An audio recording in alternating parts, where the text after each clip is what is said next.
Maayong adlaw mga kapartner, nahimong makasaysayanon ang selebrasyon sa Eid al-Adha alang sa atong makaigsuunang Muslim dinhi sa probinsya sa Sugbo.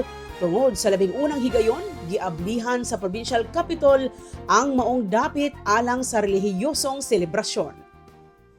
Ning marka og kasaysayan ang pagbuka sa provincial capital alang sa Muslim community sa pagpahigayon og kongregasyonal nga pag-ampo sa mga kaigsuunang Muslim kalabot sa kasaulugan sa Eid al-Adha isip simbolo sa pagtahod, pagdawat ug panagiusa tali sa Muslim ug dili Muslim. Matod ni Arlene Sano Salahudin, usa ka Muslim leader, makasaysayanon kini tungod sud sa 5 ka tuig karon lamang gibuksan sa Kapitolyo ang dapit alang sa usa ka relihiyosong aktibidad sa Muslim community.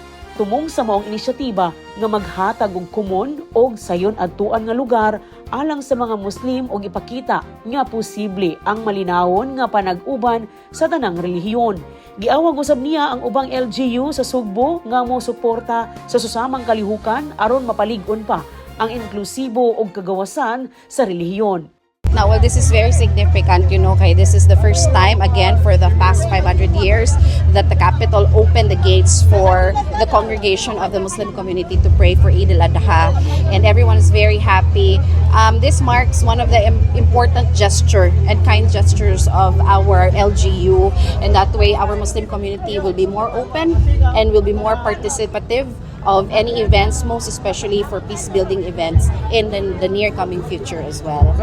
Gipasiugda sa Muslim community nga bililhon ang pagkamapainomsanon panaghiusa o panag-inugsuanay tali sa tanang tao bisan unsa pa man ang relihiyon.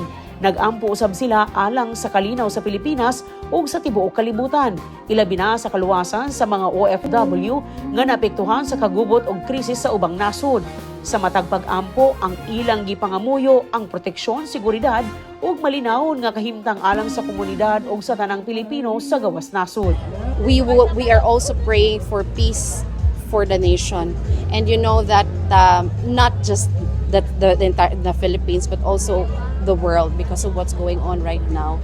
And some of our OFWs, non-Muslims and Muslims as well, nasa naing nasod, and always we include them in our prayer.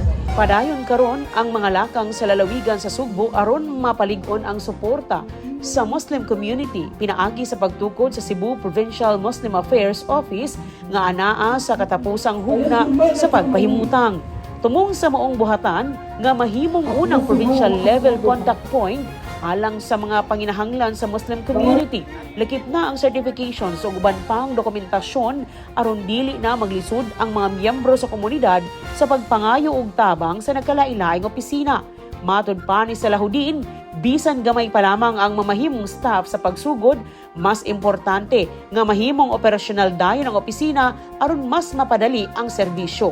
Base sa banabana, mukabat 26,000 ang populasyon sa mga Muslim dinhi sa Sugbo.